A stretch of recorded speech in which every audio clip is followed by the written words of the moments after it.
তারকাদের নিয়ে বিতর্কের শেষ নেই, কিন্তু এবার বাংলাদেশের উঠতি মডেল ও অভিনেত্রী মুমতাহিনা টয়া যা বললেন তা নিয়ে তোলপাড় চারিদিকে। সরগরম হয়ে উঠেছে সোশ্যাল মিডিয়াও। 14 এপ্রিল পহেলা বৈশাখে নারীদের বিবস্ত্র করার ঘটনা নিয়ে সম্প্রতি ইউটিউবে একটি ভিডিও বার্তা প্রকাশ করেন টয়া।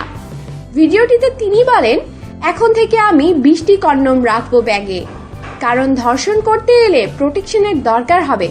ভিডিওতে টয়া আরও বলেন, মিডিয়া অঙ্গনে কাজ করা নারীদেরও রাস্তাঘাটে এমনকি সামাজিক যোগাযোগ মাধ্যমগুলোতেও এমন পরিস্থিতির শিকার হতে হয়।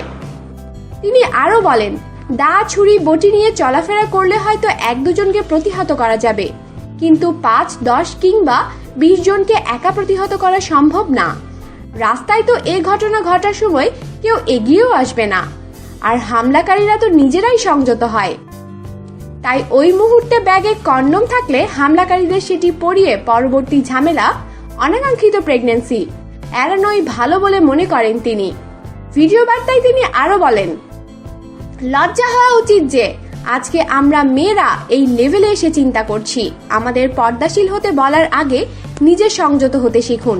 আমার এই ভিডিও নিয়ে অনেকে নেতিবাচক কমেন্ট করবেন জানি, কিন্তু তাতে আমার কিচ্ছু এসে যায় না। এদিকে টয়ার এই ভিডিও নিয়ে তোলপাড় শুরু হয়েছে শোবিজ মিডিয়ায়।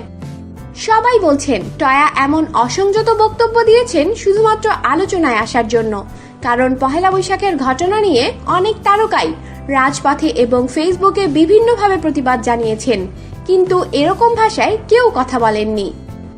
তাছাড়া ভিডিওতে কথা বলার সময় একদমই স্বাভাবিক মনে হচ্ছিল না টয়াকে। আমাদের সাথেই থাকুন আর সাবস্ক্রাইব করুন।